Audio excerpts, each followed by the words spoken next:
দুটো মশলা মাছ নাকি তারাবাজি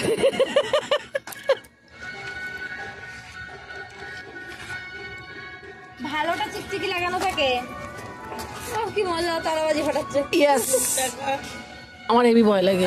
কি মজা জনগণ দেখুন, জনগণ দেখুন আমি ভীতু। হ্যাপি দিওয়ালি। হ্যাপি দিওয়ালি।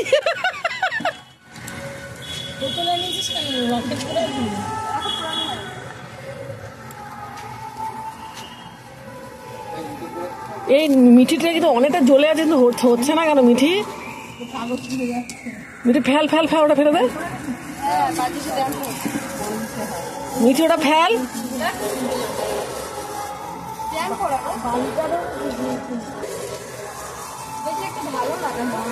আমার রং মশাল খুব ভয় লাগে। রোদে দিতে হবে এগুলো, আজকে ফাটাস না। নমস্কার বন্ধুরা, এটা আরো কিছু আমাদের আনন্দের মুহূর্ত যেটা মিস হয়ে গেছিল। ওই একটাই কারণ, আমার মোবাইলে এতটাই মেমোরি ছিল যে এই ক্লিপিংস গুলো কোনোভাবে আসছিল না। তো যাই হোক, এটা এখন আমি পেয়েছি, যখন পেয়েছি তখন তো আমি দেবই। এটা হচ্ছে সেই দিনের ক্লিপিংস যেদিনকে মামুনি মাসির বাড়িতে আমরা গিয়েছিলাম, অর্থাৎ শুক্রবারের ভাইফোঁটার দুদিন আগে। তখনকার ক্লিপিং আর কি, মানে তখনকার ভিডিও। এবং আমরা রাতের বেলা সবাই মিলে ছাদে এসেছিলাম বাজি পোড়ানোর জন্য। আর বিভিন্ন রকমের গাছ আমার ভাইয়ের বউ লাগিয়েছে। ওর ভীষণভাবে গাছের শখ, যেমন গাছের যত্ন করে তেমন গাছ ভালোবাসে।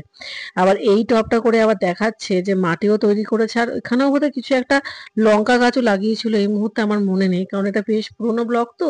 আর এই ভিডিও ক্লিপিংটা আমি অনেক খুঁজেছিলাম জানেন তো, যখন আমি ব্লগগুলো দিচ্ছিলাম, কিন্তু ওই যে পাইনি। এবারে যখন পেয়েছি আমি দিয়েছি।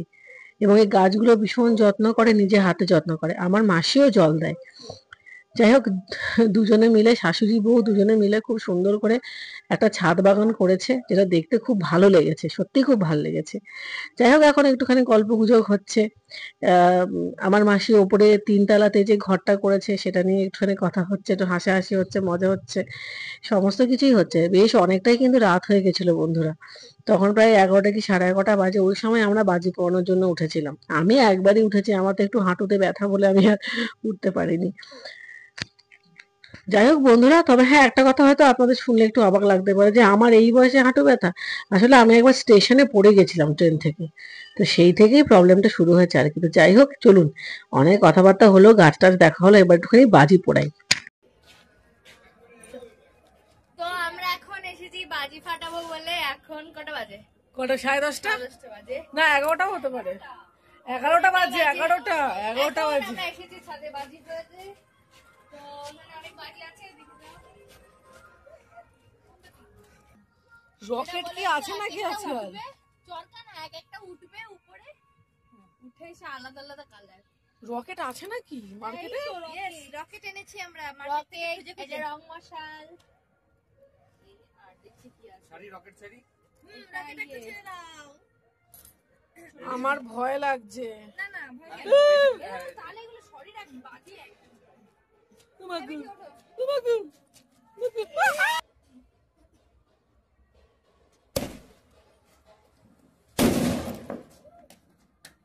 বাপরে বাপ।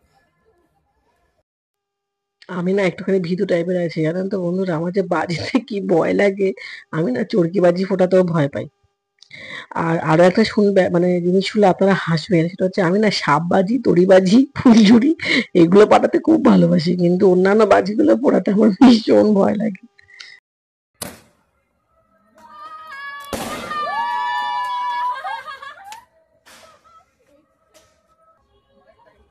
সরে যা, সরে যা, চলে আয়, চলে আয়, চলে আয়।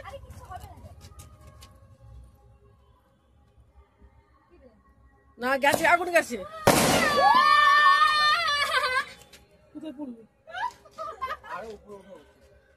হ্যাঁ, এটা মাঝখানে এসে ফেটে গেল। যাই হোক, একটা আলাদা আমেজ ছিল জানেন তো বন্ধুরা। বেশ চারিদিকে কালী পুজোর গানও চলছিল, চারিদিকে দীপাবলি উৎসব, প্রত্যেকটা বাড়িতে টুনি বাল্বের আলো, বেশ খুব আনন্দ হয়েছে, খুব খুব। আর বাজি পোড়ানো না, আমার সত্যি কথা বলতে বাজি পোড়ানো দেখতে খুব ভালো লাগে। ঠিক আছে, এটা খুবই ছোট্ট একটা ব্লগ হলো। আর কি আর বলি, আমরা মিস করি, সত্যি খুব মিস করি এগুলো। ঠিক আছে, আবারও হবে, আশা রাখছি। ঈশ্বরের কাছে একটাই প্রার্থনা, আনন্দের দিনগুলো যেন খুব তাড়াতাড়ি ফিরে আসে। তো এই ব্লগটা এখানেই শেষ করছি। ভালো লাগলে লাইক শেয়ার সাবস্ক্রাইব করবেন, পাশে থাকা বেল আইকনটা প্রেস করবেন। সবাই ভালো থাকবেন।